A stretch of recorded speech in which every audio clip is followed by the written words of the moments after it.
ልታገቡ ስትሉ ኦር ደግሞ ወደ ትዳር ዓለም ለመግባት ስታስቡ ጀስት ብዙ ነገሮች አልፈው እንግዲህ ፓስታችሁ እናንተ ናችሁ የምታውቁት ከብዙ ውጣ ውረድ በኋላ ለጋብቻ ዝግጁ ሆናችሁ እንደምታገቡ እርግጠኛ ስትሆኑ ሼር አታርጉ። ለሰው ለቅርባችሁ የሚሆን ለሩቅ ሰው በቃ ሼር ላገባ ነው ብላችሁ አትናገሩ። በእርግጠኝነት ታተርፉበታላችሁ። አትናገሩ፣ ዝም በሉ።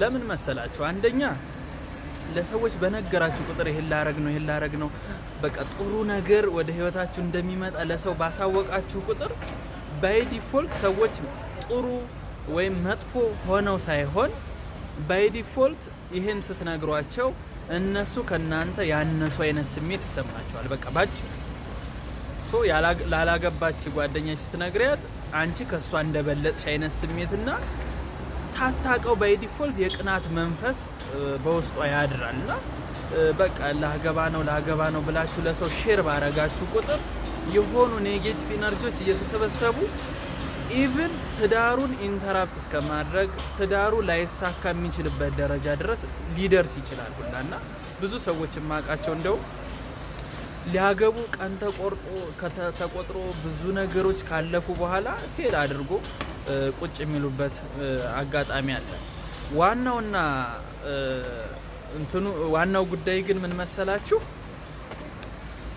ባይሳካ ኢንኬዝ ያ ትዳር ባይሳካ የጸጸት ስሜት አይሰማችሁ። በህይወት ትልቁ ጥፋት ለጸጸት የሚያበቃ ድርጊት ከሆነ ነው ይባላልና የምትጸጸቱበት ምን ሲሆን መሰላችሁ? ለሰዎች ሼር ስታደርጉ ፌል ቢያደርግ በቃ አትሊስት እናንተ ጋር ነው ያለው ያ ጉዳይ በቃ ጀስት ቀርቷል አለቀ። ይሄ የጸጸት የጥፋተኝነት ስሜት ምናምን ውስጣችሁ ላይ አይሰማችሁም።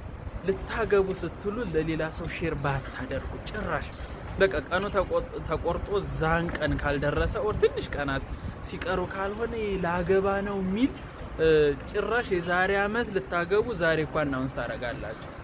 ፎቶ አንዳንድ ፕሮግራሞች ምናምን ታካሄዳላችሁ። ያ ነገር ተገቢ ነው ብዬ አላስብም።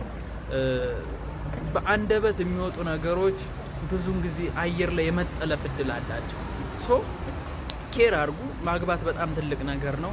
እንኳን አይደለም በጋብቻ ሂደት ውስጥ ቢዝነስ ራሱ አዳዲስ ነገሮች ወደ ህይወታችሁ ሊመጡ ጥሩ ነገሮች ሊመጡ ወደ ህይወታችሁ ሲል ለሰው ሼር አታርጉ። በቃ ሂድን አድርጉት።